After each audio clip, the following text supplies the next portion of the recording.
Le Nouvel Esprit Public, Philippe Meyer, bonjour.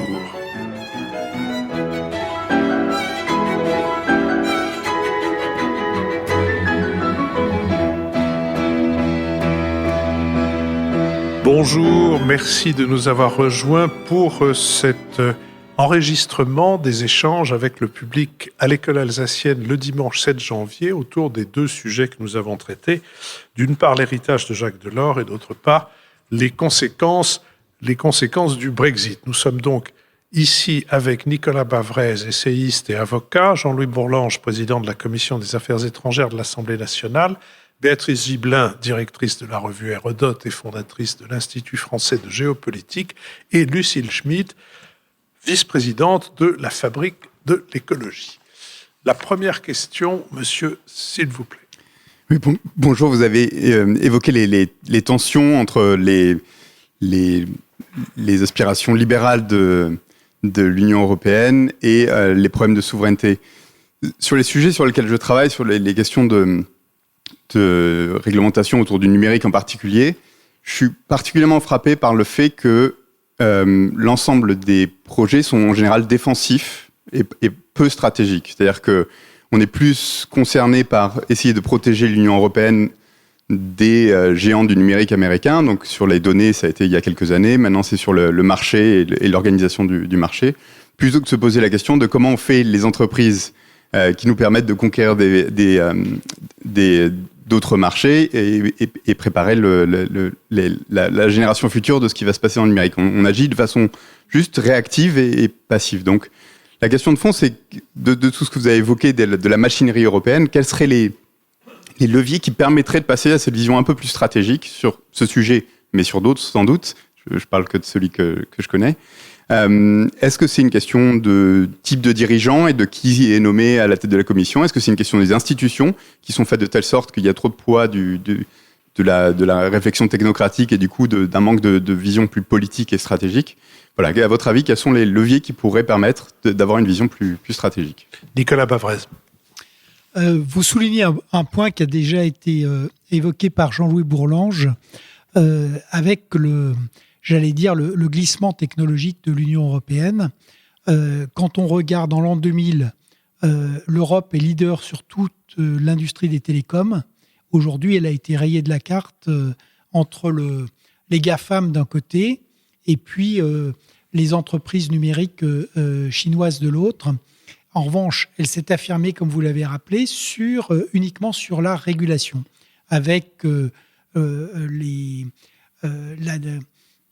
loi sur les données qui est devenue un espèce de standard mondial, et puis maintenant l'idée de réguler l'intelligence artificielle, mais elle régule sans produire, ce qui pose un problème tout à fait sérieux. Alors, comment ça s'est fait ? En fait, ça s'est fait autour de la logique du grand marché qui a quand même été d'abord régulée par la concurrence, et avec une vision de la concurrence qui était uniquement tournée autour du consommateur et de la baisse du prix pour le consommateur. On ne s'est absolument pas préoccupé de l'offre. Et c'est vrai qu'on a du coup un grand problème sur l'offre et l'innovation. Donc, normalement, ces points avaient été traités, comme il a été dit, à Lisbonne, mais ça a été complètement...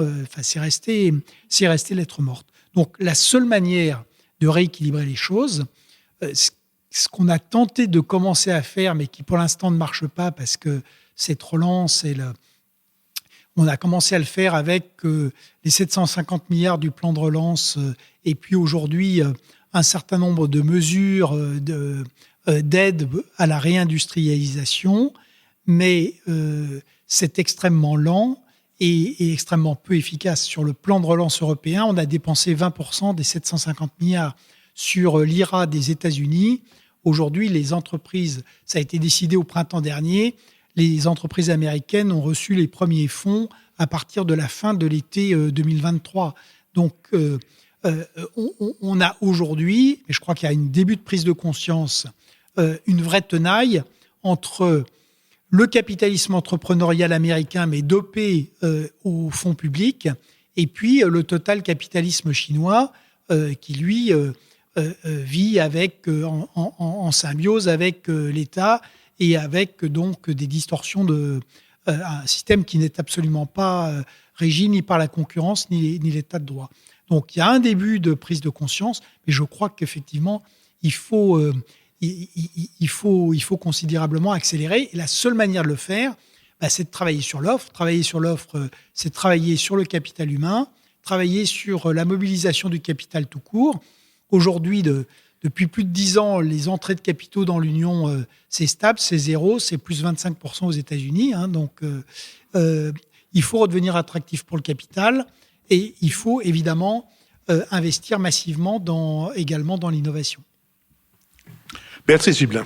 Rappelez juste une chose, c'est que les États-Unis, c'est un État qui décide et que nous sommes 27. Et que c'est une différence fondamentale. Et que le temps, effectivement, de se mettre d'accord et de pouvoir porter ensemble un projet commun est extrêmement long. Et à un moment où il faudrait savoir réagir vite. Mais l'Europe n'est pas un État. Donc comparer sans arrêt Chine, États-Unis, Europe, c'est comparer trois choses qui sont dans des systèmes différents. Lucille Schmitt. Oui, vous avez posé la question de la sociologie des dirigeants et la question de l'équilibre institutionnel. Je pense que c'est un point assez important parce qu'on voit bien que Thierry Breton, sur la question du numérique, est quelqu'un de très compétent, qu'il a envie de faire les choses, mais qu'effectivement, comme le disait Nicolas, il y a un enjeu. En fait, il y a une habitude de régulation et une habitude de faire par la puissance normative. C'est le créneau de l'Europe. Après, du coup, ce qui est important, me semble-t-il, comme le dit Béatrice, c'est l'interaction entre les États et le niveau européen.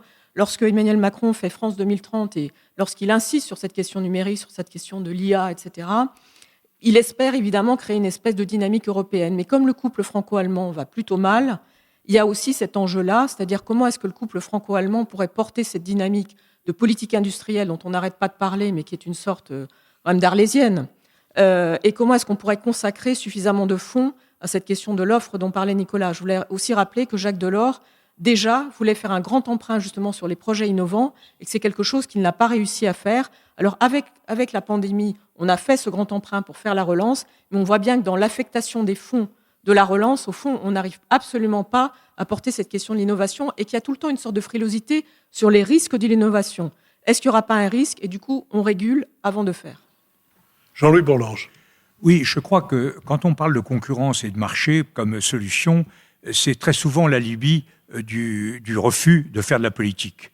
C'est-à-dire que c'est très commode, la concurrence, parce que pour un homme politique, la concurrence, ça consiste à dire que les chefs d'entreprise ont qu'à se débrouiller. Et donc, ça a été un peu l'alibi d'une sorte de refus, une façon de botter en touche de la part des dirigeants européens. Ce que je voudrais dire, c'est que ce qui a succédé à Jacques Delors, c'est une Europe totalement réfractaire à toute modification institutionnelle et à toute ambition politique commune. Et là, Béatrice a raison de dire que les systèmes sont différents, mais ils ne sont pas différents par hasard. Ils sont différents parce qu'on a cassé ce mécanisme de modernisation institutionnelle que j'évoquais tout à l'heure.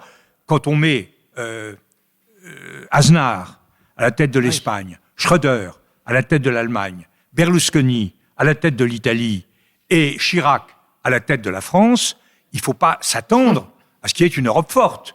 Ce sont des eurosceptiques discrets ou véhéments, mais des eurosceptiques convaincus qui ne veulent absolument pas que l'Europe progresse.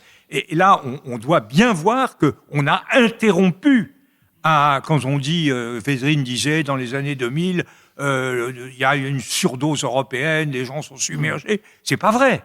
À partir du début du siècle, on a un arrêt très très profond de toute volonté collective européenne et un arrêt qui est voulu par les États. Et on bloque les réformes et on bloque la volonté, on bloque les budgets. Effectivement, l'agenda de Lisbonne qu'on définit à la charnière du XXIe siècle, et simplement c'est le catalogue des illusions et il n'en reste rien 24 ans plus tard. Et nous en sommes là. Il faut bien voir que ce n'est pas l'Europe qui est en crise, ce sont des Européens, des chefs d'État européens dressés contre l'approfondissement de l'Union européenne qui ont marqué le pas et qui ont conduit l'Europe à rater tous les rendez-vous depuis 2000. Deuxième intervention, monsieur. Merci beaucoup. Alors justement, c'est presque une prolongation de ce que vous venez d'évoquer. Si on prend le sujet, l'éléphant dans la pièce quand même, c'est la guerre en Ukraine, est-ce que l'Union européenne peut vraiment survivre à une victoire de Vladimir Poutine ? Et, mutatis mutandis, est-ce que cette loi de l'unanimité, vous l'avez évoqué avec le comportement d'Orban, elle nous condamne pas justement, peut-être pas à l'impuissance radicale, mais à une forme de demi-mesure qui laisse quand même une très grande chance que l'Ukraine soit peut-être pas complètement envahie, mais en tout cas ne puisse pas repousser l'invasion russe. Jean-Louis, bonjour. Oui, je crois qu'on avait consacré une précédente émission à ce sujet, et nous étions, avec Nicole Niesotto notamment, et Lionel Zinzou, nous étions parmi les rares, mais très très fermement convaincus, à penser que le Conseil européen avait été le dernier Conseil européen dont tout le monde s'est félicité, était une mascarade. Parce que dire qu'on ouvrait les négociations d'adhésion avec l'Ukraine, ça ne signifie rien. On a posé le problème de principe de l'adhésion de l'Ukraine, c'est très bien. Ensuite, on n'a absolument pas bâti une stratégie d'adhésion cohérente. Moi, j'ai fait des propositions, mais personne, la Commission, j'étais allé la voir à ce moment-là, il y a 5 mois, et il n'y avait pas la moindre idée. On ne sait pas que faire des Balkans, on ne sait pas que faire de tout ça. Donc nous sommes totalement inertes, et on a payé des milliards à M. Orban, et la présence de M. Orban à l'hommage de Delors était quand même la signification du fait que vraiment tout est dans tout et qu'il n'y a plus aucune cohérence dans le discours pro-européen qui doit être le nôtre. Eh bien, là, nous avons montré à ce moment-là que nous étions à côté de la plaque. La seule chose dont ont besoin les Ukrainiens aujourd'hui, c'est qu'on les aide. Qu'on les aide d'abord, qu'on définisse exactement leurs besoins stratégiques, après l'échec qui était assez prévisible. Nous n'étions pas fait d'illusions ici sur le succès de l'offensive ukrainienne, mais après cet échec, il y a quand même... Les Ukrainiens n'ont pas cédé, les Ukrainiens marquent des points en mer Noire, les Ukrainiens marquent des points au nord du front, les Ukrainiens ont besoin de munitions, c'était ça le sujet du Conseil européen, et on est passé complètement à côté. Et c'est pas pour rien.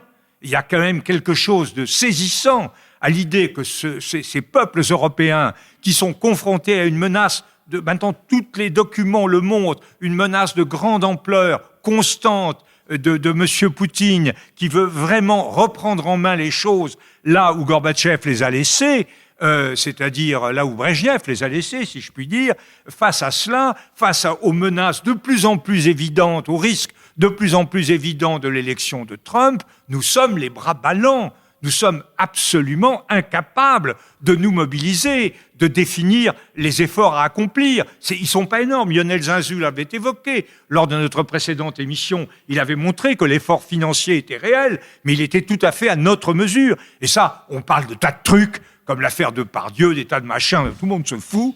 Et en réalité, ce grand enjeu-là, on ne le traite pas. Non, l'Union européenne ne peut pas survivre à une défaite de l'Ukraine. Mais oui, l'Ukraine n'est pas encore vaincue. L'Ukraine résiste, l'Ukraine a des moyens, l'Ukraine a besoin de soutien, elle a besoin de nous. C'est nous qui sommes défaillants dans cette affaire. Il faudrait quand même qu'on le comprenne. Et là, de ce point de vue-là, je crois que Béatrice a raison de rappeler que les Britanniques, au moins, font des efforts conséquents et réels. Mais vraiment, levons-nous, mobilisons-nous, sachons, ne soyons pas comme en 1936-37, les bras ballants face à un dictateur de plus en plus entreprenant et de plus en plus menaçant. Nicolas Bavrez. Oui,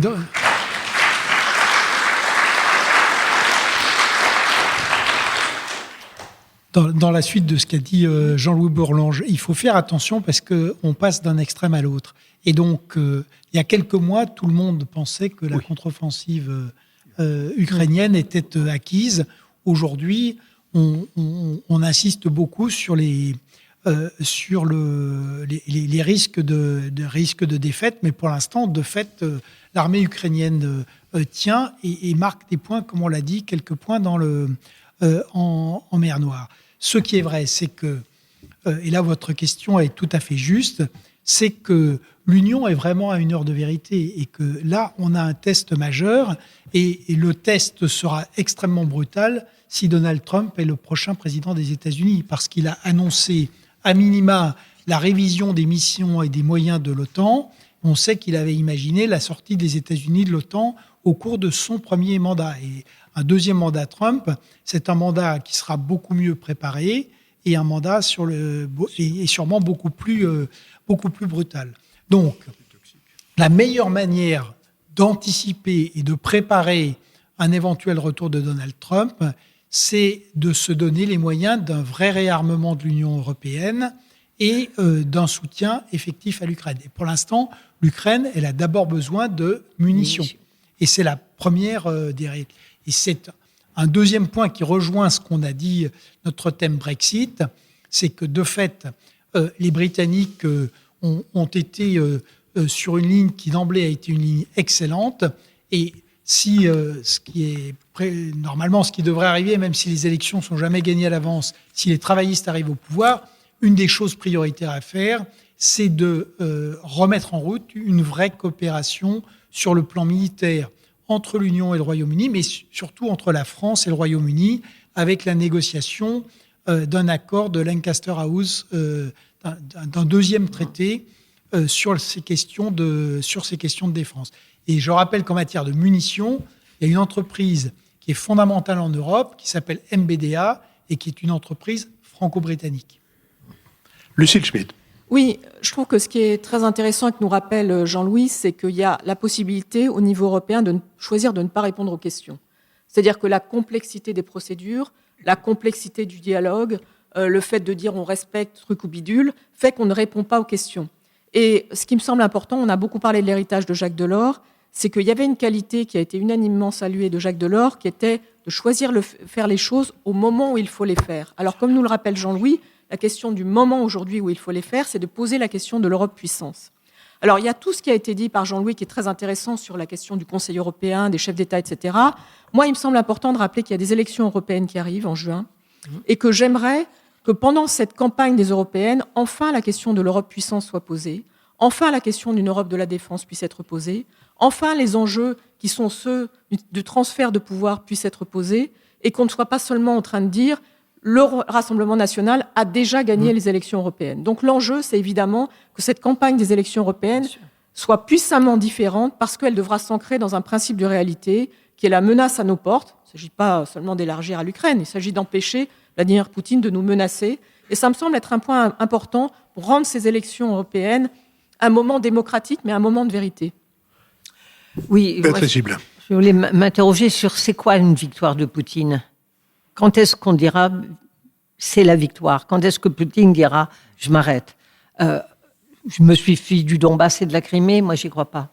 Le fait qu'il attaque aujourd'hui et qu'il bombarde des villes sans protection anti-aérienne prouve bien que c'est pas qu'une affaire de garder une majorité russophile qui l'est de nouveau, parce que tous ceux qui étaient pas russophiles ont quitté le Donbass et sont partis. Mais c'est très difficile de définir c'est quoi la victoire.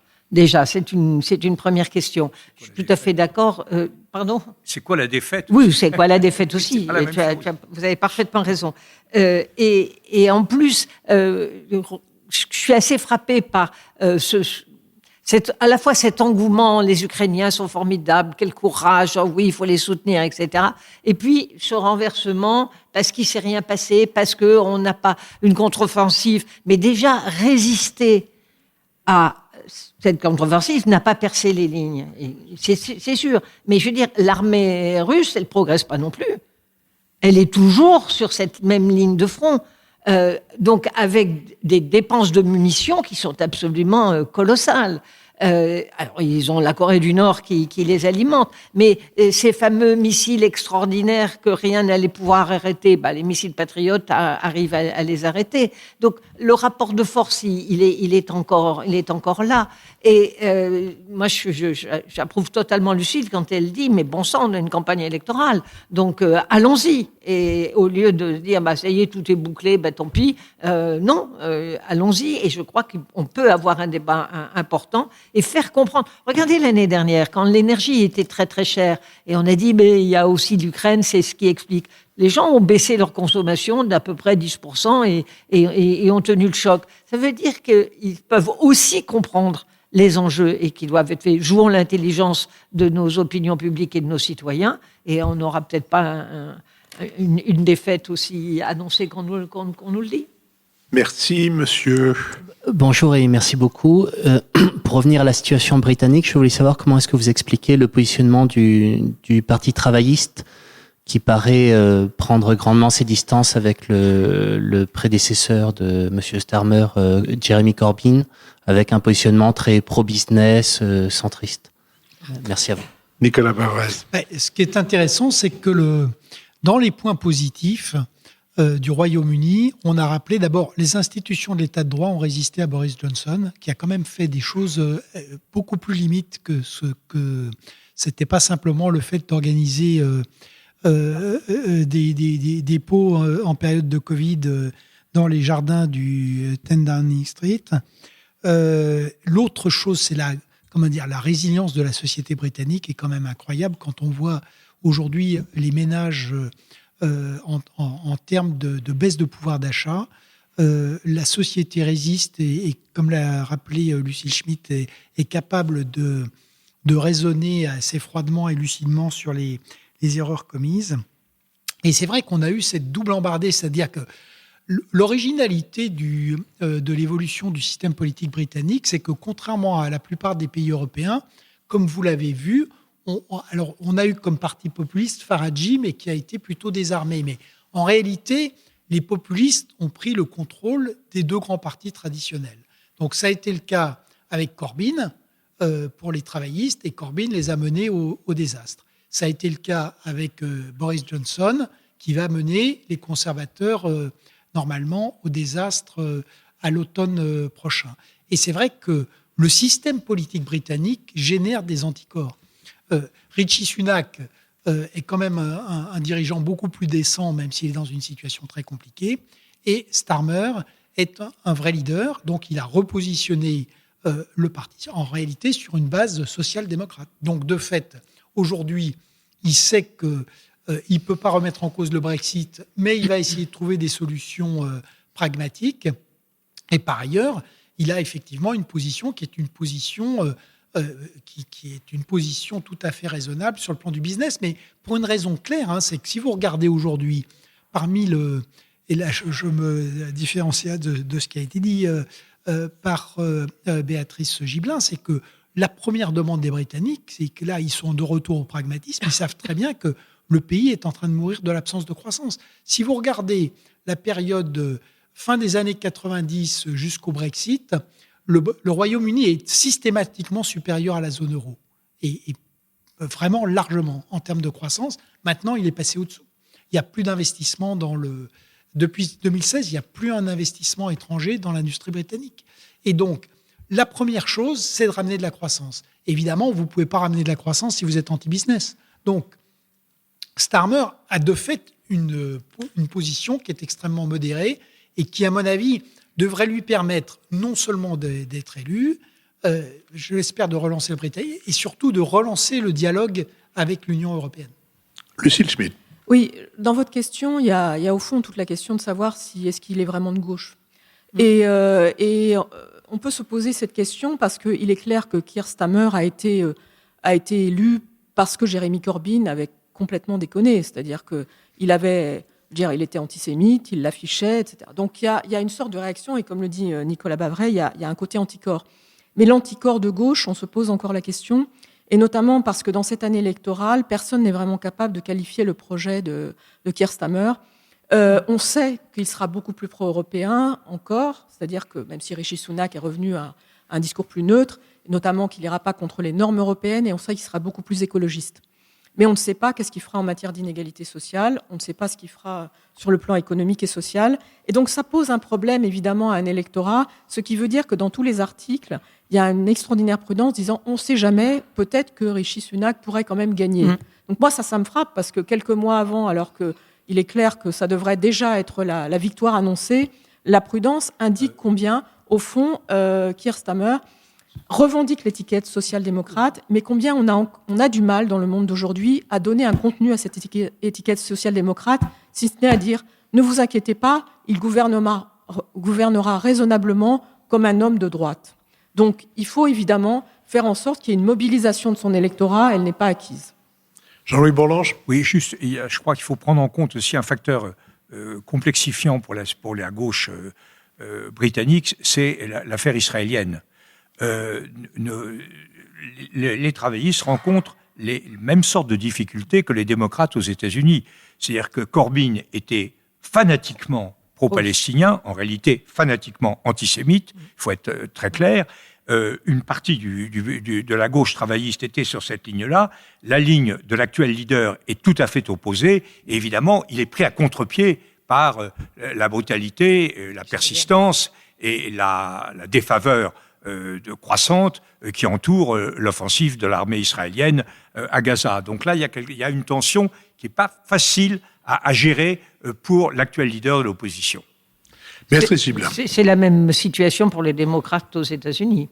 Oui. Où on a effectivement une gauche démocrate aux États-Unis qui est plutôt pro-palestinienne et avec effectivement des démocrates qui étaient plutôt tendance pro-israélienne. Mais je voudrais juste aussi rappeler, le problème, c'est que Corbyn, avec sa politique très à gauche, a perdu toutes les circonscriptions que tenait le Labour depuis 40 ans, 50 ans dans tout le nord de l'Angleterre. Et là, ça a été un fiasco absolument total.